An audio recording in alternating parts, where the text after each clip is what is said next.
नमस्कार दोस्तों, story house 2.0 में आशीष के साथ आप सभी लोगों का फिर से स्वागत है। दोस्तों, मैं आशीष कुमार आप सभी लोगों के सामने फिर से प्रस्तुत हो चुका हूँ एक और खौफनाक और दिल को दहला देने वाले एपिसोड को लेकर। दोस्तों, 3 दिन के लिए माफ़ी चाहता हूँ क्योंकि मैं अपने दोस्त की शादी में गया था, तो वहाँ पर बिल्कुल भी टाइम ही नहीं मिला कि मैं कब वीडियो बनाऊँ, कब पोस्ट करूँ।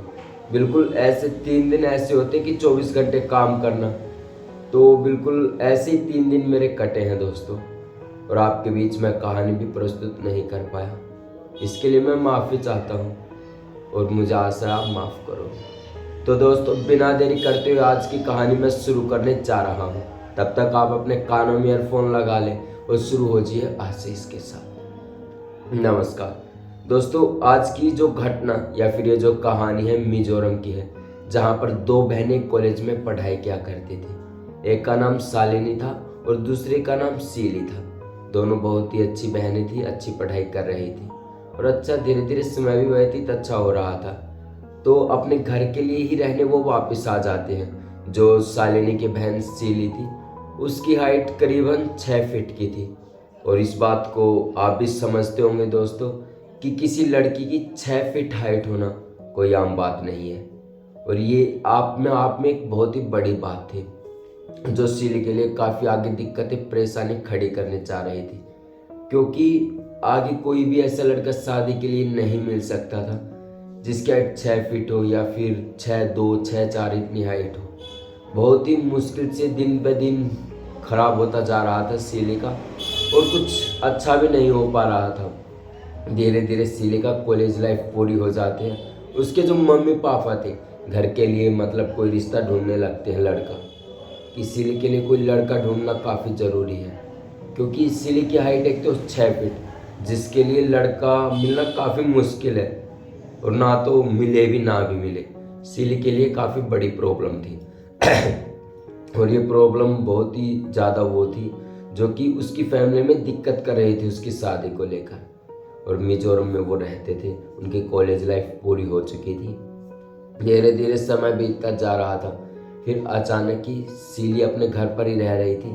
तभी उनके रिश्तेदारों ने बताया कि एक लड़का है जो बंगाल का है और उसकी हाइट भी अच्छी है, 6'2", 6'3" इतनी हाइट है और जॉब भी करता है। लेकिन एक बात है कि बात ये है, वो जो लड़का है उसकी दूसरी शादी होगी, ये जो सीली के साथ होगी, क्योंकि जो उसकी पहली पत्नी थी उसकी डेथ हो गई थी किसी बीमारी के कारण। सीली की फैमिली वाले कहते हैं कोई बात नहीं, सब चल जाएगा, ऐसे हो जाता है। लेकिन सीली इस बात को थोड़ा सा नामनूम कर रही थी कि ऐसी क्या शादी करूं जिसकी मतलब बीवी मर चुकी और वो दूसरी शादी कर रहा हो। लेकिन घर में प्रॉब्लम्स ऐसी थी कि सीली के लिए लड़का ढूंढना काफ़ी मुश्किल था। तो सीली भी घर वालों की बातें मान जाती है और कहती है कि मैं इस लड़के से शादी कर लूँगी, कोई बात नहीं। और जो लड़का था उसका नाम जितेंद्र था और वो बंगाल का रहने वाला था और वहीं पर उसका अच्छा काम चल रहा था, अच्छी जॉब चल रही थी और बैकग्राउंड जो था फैमिली का वो भी काफ़ी ज़्यादा अच्छा था, तो उसको कोई प्रॉब्लम नहीं थी और जितेंद्र भी अपनी लाइफ में खुश था। धीरे धीरे समय बीतता है और जो सीली थी उसकी शादी करीब आ जाती है उस लड़के से। दिसंबर 11 की बात है जब उसकी शादी हुई थी। दोनों की शादी होती है, अच्छे से सब कुछ होता है और घर में कोई भी परेशानी नहीं होती, सारा माहौल अच्छा था। उसकी बहन शालिनी भी खुश थी कि चलो सीली के लिए लड़का तो मिला और शादी भी जल्द ही हो गई। तो ऐसे ही सीली की शादी हो जाती है और जो सीली है वो अपने हस्बैंड के साथ वेस्ट बंगाल में ही शिफ्ट हो जाती है। उसकी फैमिली यही मिजोरम में रहती है और जो सीली थी अब कभी कभार ही अपने घर आ पाती थी, क्योंकि जो दूर का डिस्टेंस होने के कारण इनमें काफ़ी वो हो गया था कि ऐसे कब घर जाऊंगी, कब आऊंगी। तो इस चीज़ के लिए जो सीली थी वो साल में 2 या 3 बार ही घर आ जाती थी, वो भी फ्लाइट से आती थी ताकि कोई परेशानी ना हो। तो होता कुछ ऐसे इसीलिए अपने वहाँ पर अपने जितेंद्र पति के साथ वहाँ पर रह रही थी। तो उसके पास किसी का फ़ोन आता है, जो रिलेटिव रिश्तेदार होते हैं, सीली के पास फ़ोन आता है कि बेटा ऐसे ऐसे कोई हॉस्पिटल में बीमार है, तुम जल्दी से जल्दी आ जाओ, कोई दिक्कत ना हो, उससे पहले संभाल लो। सीली सबसे पहले अपने मम्मी पापा को फ़ोन करके पूछती है, तो वो भी कहते हैं कि जो तुम्हारे ताऊ के बूढ़े अंकल हैं उनकी तबीयत थोड़ी सी ज़्यादा ख़राब है, नाजुक है, और तुम्हारी इच्छा है तो आ जाओ वरना रहने दो। लेकिन जो सीली थी वो काफ़ी नर्म दिल की थी। और सबसे बड़ी बात दोस्तों, वो 10th क्लास ही पास कर रखी थी एक प्रकार से सीली को। और बाकी कॉलेज तो वो नॉर्मली कर रही थी, पढ़ाई में अच्छी थी, लेकिन बस सब कुछ नॉर्मली चल रहा था कि ज़्यादा कुछ हो नहीं। सीली 10वीं तक की अच्छी पढ़ाई कर रही थी। तो ऐसे इस समय बीतता जा रहा था। सीली अपने वहाँ पर आ जाती है रिलेटिव के घर और अस्पताल में पहुँच जाती है। और वो देखते कि जो उनके चाचा थे, जिसका नाम मुकेश था, वो काफ़ी बीमार थे। उनकी तबीयत नाजुक, क्या काफ़ी ज़्यादा नाजुक हो गई थी। जहाँ पर वो हॉस्पिटल में जिस बेड पर लेटे हुए थे, एक दूसरे बेड पर ही एक लड़का लेटा हुआ था, जो कि मतलब आखिरी सांसें ले रहा था, अपनी खुद की गिनी चुनी सांसें बची हुई होंगी, वो सांसें ले रहा था। तभी सीली वहाँ पर आती है और सीली जैसे ही उस कमरे में कदम रखती है, वो जो बंदा था जो आखिरी सांसें ले रहा था, उसके दुपट्टा जो था, उसकी वो जो जिस पे लेटा हुआ था उसमें अटक जाता है। और उसका जो रिलेटिव था वो अगले बेंच पे बैठा लेटा हुआ था, जो अगला बेड है उस पर। तो ऐसे ही दुपट्टा अलझता है और जैसे वो दुपट्टे को छोड़कर आगे बढ़ते हैं, तो वहीं साइम उसी समय पर उस लड़के की डेथ हो जाती है। और वो अपने रिलेटिव देखने के चक्कर में अपने दुपट्टे को भूल जाती है कि यहाँ पर क्या हुआ है। तो वो अपने रिलेटिव के पास बैठी रही आधे से पौना घंटा। तभी जो साइड में जो बंदा मरा हुआ था उसको डॉक्टर लेकर लेकर चले जाते हैं। और वो लड़की अपने रिलेटिव से मिलजुल कर बातें करती है 40-45 मिनट, और वो वापस घर आने लगती है। और जैसे ही वो अपने घर पहुंचती है, तो उसमें कुछ अजीबो बदलाव आ चुके थे, जिससे जितेंद्र को भी महसूस हुआ कि हॉस्पिटल से आने के बाद इसमें कुछ ना कुछ तो हुआ है, जिसके कारण ये अजीब सा बिहेव कर रही है। क्योंकि जो सीली थी एकदम सीधी सादी थी, पढ़ाई में भी सही थी, 10th तक असल में असली पढ़ाई करी थी। बाकी कॉलेज तो बस ऐसे नॉर्मली नकल वकल करके चीटिंग वेटिंग करके सब चल रहा था। लेकिन उसकी बहन शालिनी काफ़ी अच्छी थी। तो ऐसे समय बीतता जा रहा था। जब सीली अपने घर पहुंचती है, जितेंद्र के सामने बैठती है, तो सीली अजीब सी बातें करने लगी थी, जिसे मतलब ना के बराबर इंग्लिश आती हो। वो कह रही थी, it's not happen, it's good, मेरे लिए सब कुछ अच्छा है, तुम मुझे छोड़ो या ना छोड़ो। इस 5 से 6 बार इसने ये कहा। जितेंद्र को लगा कि यार इसे इंग्लिश भी नहीं आती, ये फिर भी इंग्लिश बोल रही है, ये कैसे हो सकता है, कोई ना कोई तो बात है। जितेंद्र तो थोड़ा सा घबराया, लेकिन उसने इग्नोर कर दिया कि शायद छोड़ो, ऐसे ही कहीं पढ़ रही होंगी एक दो लाइन, तो ऐसे ही हुआ होगा। जितेंद्र इग्नोर करता है। लेकिन जो सीली की हरकत थी दिन ब दिन बढ़ती जा रही थी। एक दिन जितेंद्र रात को करीबन 11:30 बजे के आसपास उठता है। वो अपने घर के बाहर, जहाँ पर उसकी पत्नी लेटी हुई थी, यहाँ पर लेटी हुई थी, देखता है, वहाँ पर नहीं थी। फिर जितेंद्र बाहर देखता है। बाहर जितेंद्र तब देखता है एक आम का पेड़ उनके पास में ही लगा हुआ था। उस आम के पेड़ पर उसकी पत्नी, जिसका नाम सीली था, वो ऐसे ही उल्टी ऐसी लटकी हुई थी, ऐसे मुंह बना रखा था और पूरे बाल खिंडे हुए। और डूरेक्स का जो हम वो लगाते हैं, सब क्या कहते हैं हमारे, सेंट, वो लगा के वहाँ पर खड़ी हुई थी। क्योंकि जो खुशबू थी उसकी, वो तुरंत ही जितेंद्र ने पहचान ली थी, क्योंकि वो जो डूरेक्स का सेंट है वो लगाता था। उसे लगा कि ये पत्नी कैसे लगा सकती। वो ऐसे खड़ी थी ऐसी लाइट में और अपने आम के बगीचे के नीचे। जितेंद्र को काफ़ी अजीब लगा कि जितेंद्र ने सोचा कि यार ये क्या हो गया है इसको, जब से हॉस्पिटल से आई है कुछ ना कुछ अजीब अजीब हरकत कर रही है। और जितेंद्र ने सोचा कि इसका कोई सॉल्यूशन करना पड़ेगा, नहीं तो ये प्रॉब्लम दिन ब दिन बढ़ जाएगी। और जो सीली है उसकी हरकतें हकीकत में बढ़ती जा रही थी, क्योंकि वो जो भी कह रही थी सब लड़कियों की आती थी।